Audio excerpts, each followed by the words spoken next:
Hola, ¿qué tal? Bueno, hermanos, estamos en esta serie de videos sobre la formación de habilidades parentales, pero también de habilidades para la convivencia en familia, para una convivencia amorosa, pacífica, próspera. Retomamos elementos de la fe, de la psicología, de la antropología, bueno, diferentes elementos para enriquecer nuestra comprensión de estos procesos de vida, pero especialmente para pedirle a Dios la gracia, para saber cómo Él a qué nos llama en la convivencia de familia y para pedir a Él la gracia de unirnos más a su espíritu y de verdad alcanzar a lograr eso. Invocamos la presencia de Dios, invocamos el Espíritu Santo que nos ilumine y que bendiga con su luz nuestros corazones para que nosotros pueda crecer esa gracia de Dios, esa luz que nos da vida. Amén. Bueno, entonces, en el curso de desarrollo de estos temas que vamos a estar viendo como familia, pues quisiera dar algunas puntadas sobre la situación actual de la familia. Bueno, podríamos decir muchísimas cosas, muchas cosas, porque de verdad que están sucediendo cosas muy importantes con la familia y entonces con el ser humano. Hay mucho que decir, pero no me voy a centrar aquí porque pues quiero ir más bien a la parte propositiva. ¿Qué vamos a hacer? Eh, ¿Qué es lo que habría que decir de primero? Pues estamos en un cambio cultural, estamos en un cambio muy importante, hay unos procesos culturales, económicos, sociales, políticos, globales, pues que han generado un nuevo contexto para la vida del ser humano. Hay procesos como la globalización, es decir, los diferentes procesos de la globalización. Una cosa es la globalización cultural, otra cosa es la globalización económica, pero se ha generado un momento de transición en los conceptos de la cultura que le podemos llamar la posmodernidad. Esta posmodernidad consiste en la deconstrucción de metarrelatos fundantes. Eh, es decir, había metarrelatos, es decir, pensamientos, eh, estructuras que le ayudan a los seres humanos a guiarse, ¿sí? Un ejemplo de los partidos políticos, el rojo y el azul en Colombia, por muchos años le servían a la gente a decir, bueno, usted es uno o el otro, luego apareció el amarillo, ¿sí? Entonces, otras posibilidades. Pero hoy en día, ese sentido de un partido vemos que se ha fragmentado, ¿sí? Hay gente que está aquí, luego allá, luego acá, ¿por qué sucede eso? Eso no hubiera sucedido en la antigüedad, porque los partidos antes eran como escuelas de pensamiento y cosas así, pues no va a profundizar en eso, pero simplemente para señalar un hecho, la fragmentación de ese sentido, entonces comienza a significar de forma diferente. Otra cosa que se ha fragmentado, pues es el concepto de género. Antes era pues hombre o mujer y si es hombre pues usted ya sabe cómo se comporta. Hoy en día entonces se fragmenta y lo que propone la cultura es una cantidad o una diversidad de diferentes maneras de ser hombre o mujer o otras posturas de formas diversas. Eh, Así mismo el sentido de la vida, así es mismo el sentido del amor, así es mismo el sentido del vínculo entre hombre y mujer en la familia o en el matrimonio se fragmenta. Esa fragmentación o incluso sí, esa confusión de los roles, de los marcadores de direccionamiento para el comportamiento social, para cuando una persona está desarrollando, tener vectores de saber a qué aspirar, cómo comportarse, pues se fragmentan y no solamente se fragmentan, sino que muchas veces están ausentes. Entonces hay una ausencia, una fragmentación de los puntos de referencia sobre el conocimiento, sobre lo que nos orienta, sobre lo ontológico. Lo ontológico es lo que refiere al ser, ¿sí? Es decir, entonces, ¿qué es ser humano? O sea, pues ya no es tan claro, ¿sí? Eh, Podría ser uno superficial y dediquémonos a ser seres humanos a partir de las etiquetas que compramos. Sí, eso ya me daría personas. ¿Sí? Otra gente a través del dinero, gente a través del conocimiento, pero bueno, se nos pierde un sentido sobre la verdad, sobre lo vincular, ¿sí? Sobre nuestra naturaleza de ser humanos. Es decir, nosotros podemos cambiar de cuerpo, podemos cambiar de apariencia, podría yo volverme animal y entonces, bueno, comienza entonces a lo que era claro eh, y había unos límites, unos parámetros que nos servían de puntos de referencia para pensar la vida, para pensar el desarrollo como personas, pues ya no está claro, ¿sí? Y por eso encontramos una cantidad de realidades de personas ensayando muchos estilos de vida, ensayando muchas cosas, para llenar sus vidas de alegría, de paz, de felicidad, de contento, eh, haciendo búsquedas, eh, muchas veces en lugares muy inadecuados, ¿sí? Muchas veces encontramos personas buscando oro en, bueno, en el basurero, ¿sí? Es decir, buscando de qué alimentarse y encuentran teorías fatídicas que nos hacen daño. Eh, ha habido entonces en este tiempo unas nuevas condiciones socioeconómicas y políticas que forman, forzan entonces cambios en las configuraciones de la familia. Es decir, por ejemplo, las revoluciones, eh, por ejemplo, las revoluciones del comunismo en el 50, en la década entre 50 y 60. Entonces, lo primero que tratan de hacer es fundamentar escuelas, es decir, cambiar el pensamiento de la gente, educar sobre esos principios para que las personas entonces re- repitan esos patrones o cambien sus patrones. Entonces, todo cambio, toda transformación, primero empieza por un cambio en las estructuras de la familia. Si cambiamos a la familia, entonces cambiamos a las personas. Eh, y de pronto es eso lo que estamos viendo con todas las tensiones que ha sufrido este concepto de lo que es matrimonio y de lo que es familia. Eh, lo cierto es que dentro de todas las opciones, pues hay opciones muy valiosas, ¿sí? Cuando se dice, venga, no vivan mal, aprendan a vivir bien en el respeto. O sea, han sucedido también cosas muy buenas en medio de todos estos cambios. Por ejemplo, el reconocimiento del mundo interno de la gente, el reconocimiento de las emociones, el reconocimiento de la necesidad de una equidad para el trato a la mujer, para la valoración a la mujer. eh, Son cosas que ayudan porque ayudan a construir un mejor matrimonio, cuando hay una equidad, un reconocimiento, un respeto y una dignidad entre hombre y mujer, ¿sí?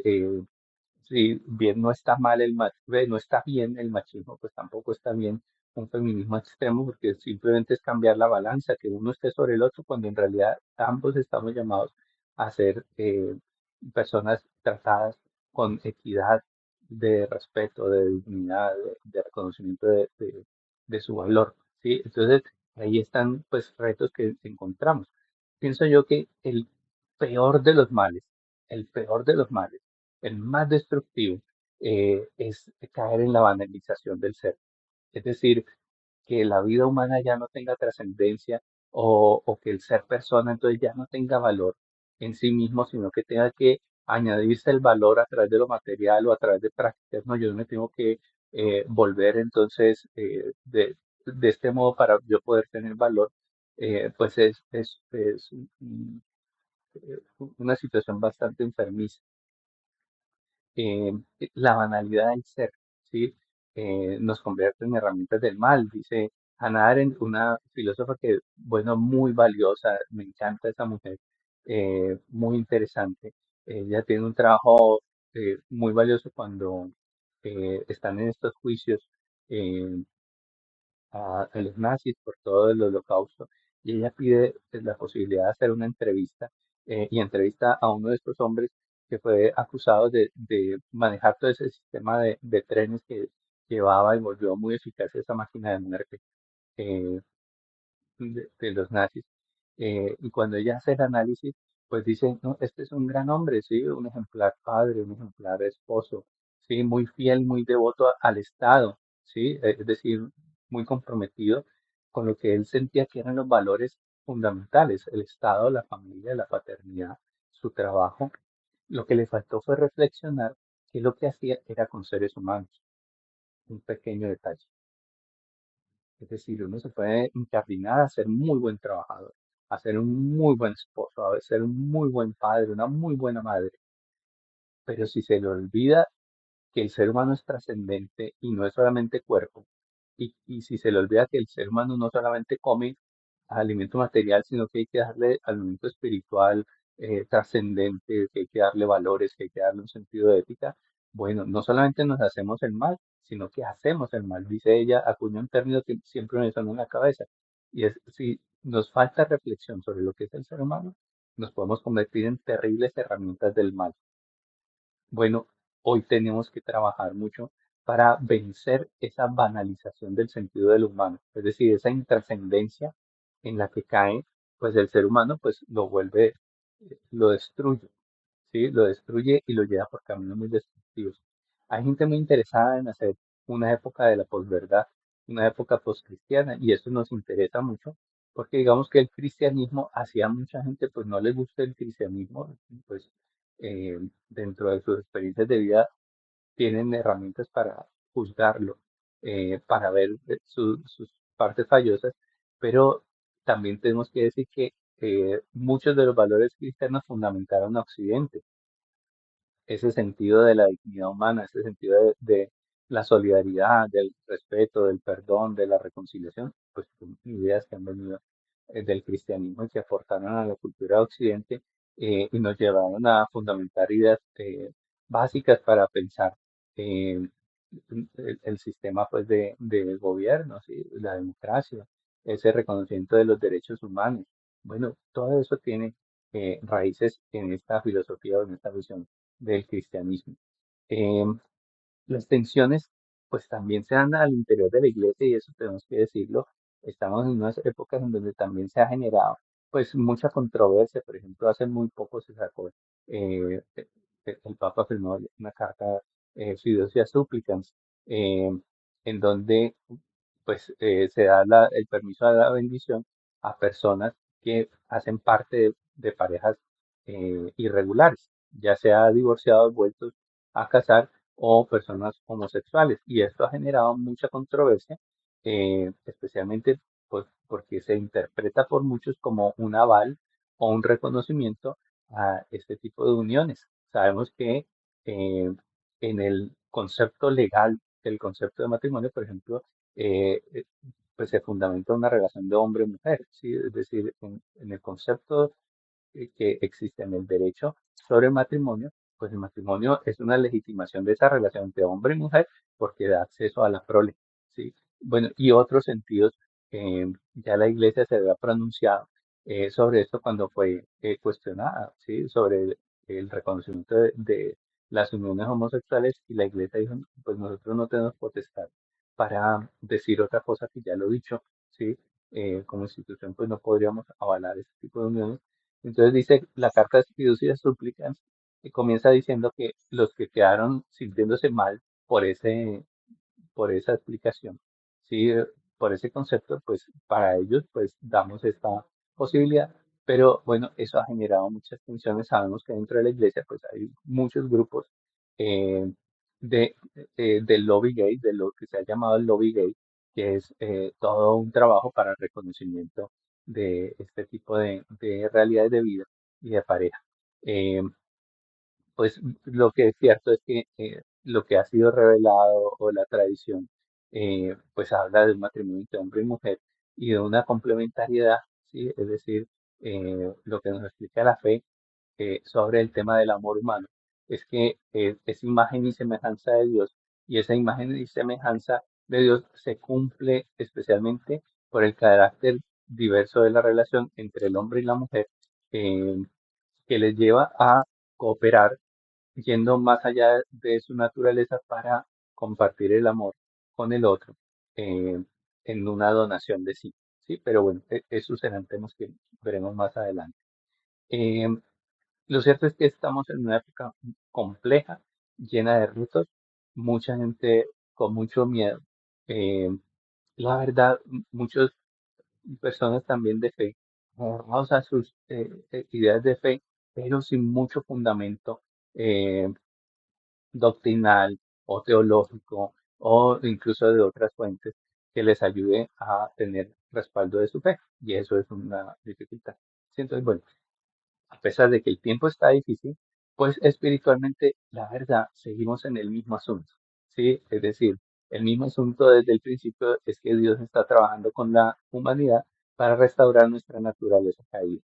Es decir, no hay nada nuevo, ¿sí? Es decir, el hombre se alejó de Dios por el pecado, sus opciones contrarias a esa voluntad de Dios.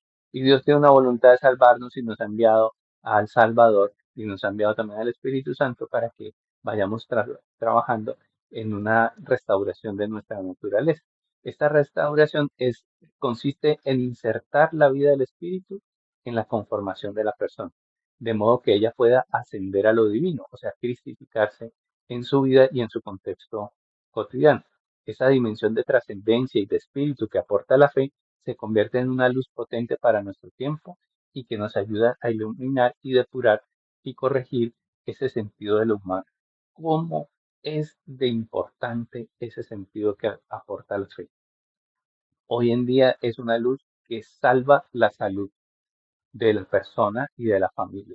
Ayudarles a saber y a recordarle a los jóvenes, a los niños, a los matrimonios, que el ser humano no es solamente cuerpo, ¿sí? Que no tenemos que preocuparnos solamente de una realidad material, sino que hay una realidad trascendente en el ser humano. Trascendente es que tenemos unos valores, tenemos un sentido de lo ético, tenemos un sentido de lo bueno. eh, y así como trabajo para generar un patrimonio económico, también necesito construir un patrimonio moral para poderme sentir contento con la vida que yo he hecho, para poder sentirme orgulloso de mí y no solamente orgulloso de mí, sino poder servirme de esos valores, de ese sentido de lo ético, para ponerme parámetros que me ayudan a esforzarme a desarrollar la virtud. ¿Qué es desarrollar la virtud? Pues desarrollar mis mejores tendencias en mi persona. Si no tenemos virtud, si no trabajamos por hacernos buenos, si no trabajamos por hacer lo mejor de nosotros mismos, pues caemos en un empobrecimiento, en una mediocridad de nuestro ser, en un no desarrollo de nuestras cualidades. Y eso lo único que hace, pues, es llenarnos de frustración.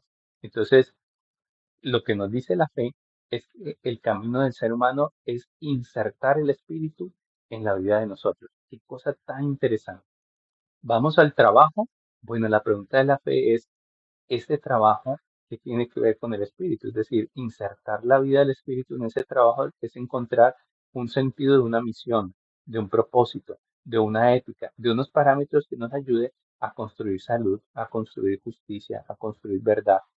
Entonces ya el trabajar no se me vuelve solamente una cosa rutinaria o simplemente estar persiguiendo el beneficio, sino además de eso hacer el bien y desarrollar mi persona con los talentos más elevados.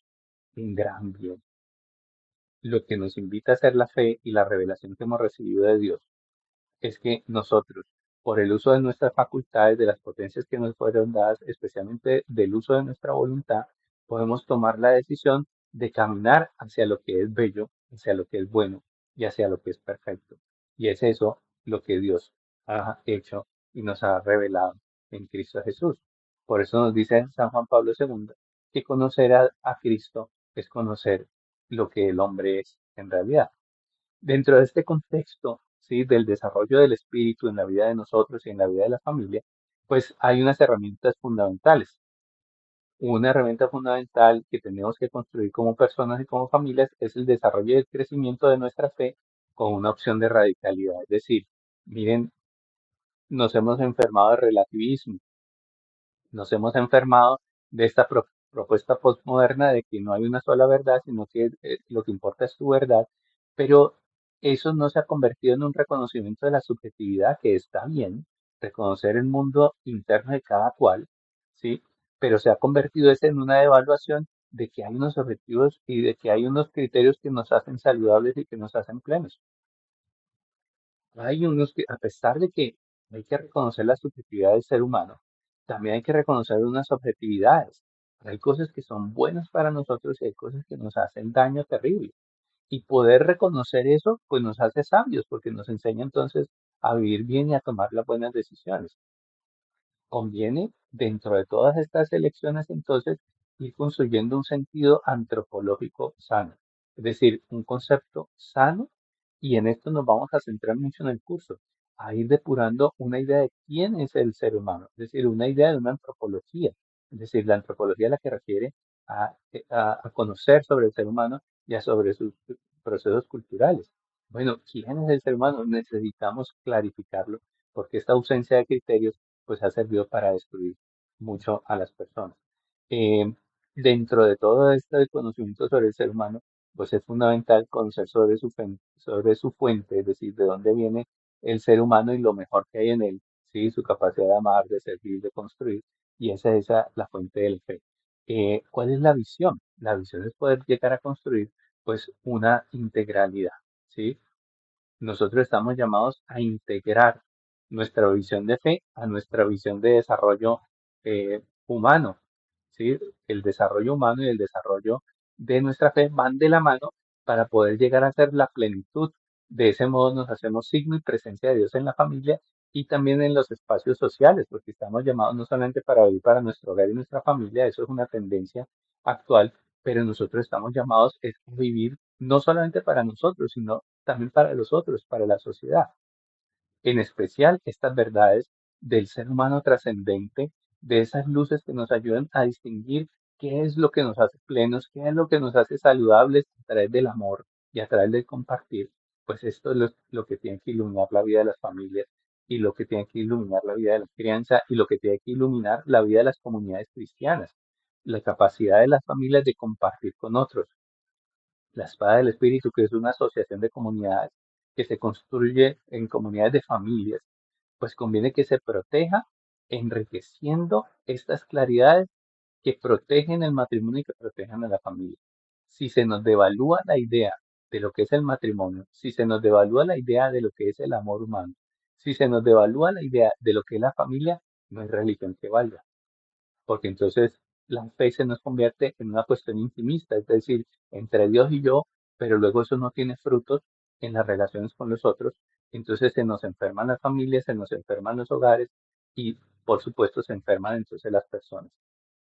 Hay que destacar algo que le llaman la profecía de Ratzinger, ¿sí? En un escrito, este espectacular teólogo, eh, Joseph Ratzinger, posteriormente el Papa Benedicto XVI, nos dice, bueno, el futuro no es de muchos, ¿sí? El futuro no es de todo eso, esas comunidades gigantescas de las grandes catedrales a reventar, que de pronto se generaban en el medioevo, que son cosas eh, él dice, pues eso tiende a quedar en el pasado porque en medio de toda esta fragmentación sobre la verdad y el facilismo y la conveniencia pecaminosa, ¿sí? Que se genera en esos estilos de vida empobrecidos, en donde el objetivo no es ser el desarrollo, sino más bien vivir en mediocridad, en comodidad, pero también en enfermedad, ¿sí?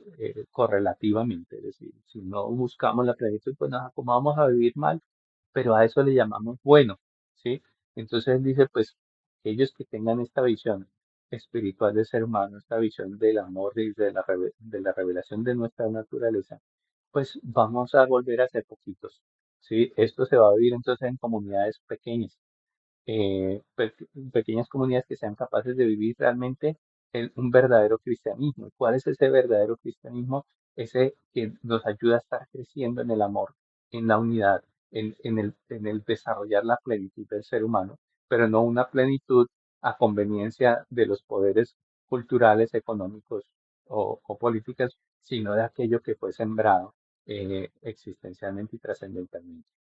Bueno, hermanos, aquí vamos sacando unas coordenadas, ¿sí? Que nos van ayudando a comprender entonces cómo hay un enfoque, cómo hay un estilo de vida, de pensar, de ser humano que Dios fundamenta y que nos invita a vivir. Y comprenderemos entonces que el asunto de la fe no es solamente un tema de rezar para sentirse cómodo y ya, o de ir a lavar y sentirse rico, no, chévere que se sienta así. Pero el tema de la fe es un tema trascendental para el ser humano, porque lleva a desarrollar la plenitud de su verdad. Entonces, esa plenitud de su verdad es lo que genera las posibilidades de una convivencia en justicia. Las comunidades que viven en justicia son aquellas comunidades que entonces pueden vivir verdaderamente una paz sostenible, una paz duradera. En ellas, en esas comunidades llenas de paz, pues no deja de haber conflictos, no deja de haber tensiones, no deja de haber procesos de desarrollo, pero el asunto es que hay referentes claros para resolver esos asuntos y poder llegar a una vida verdaderamente buena y feliz y plena, que es lo que a Dios le agrada, lo bello, lo perfecto, lo duradero. Démosle gracias al Señor por esta invitación que nos hace a vivir de este modo, a vivir en su espíritu, a vivir la plenitud de lo que somos como personas y a nosotros de adquirir estos conocimientos para que con la ayuda de Dios encontremos luego las herramientas para luchar en esta construcción. Gloria al Padre, gloria al Hijo y gloria al Espíritu Santo, como era en un principio y siempre por los siglos de los siglos. Amén.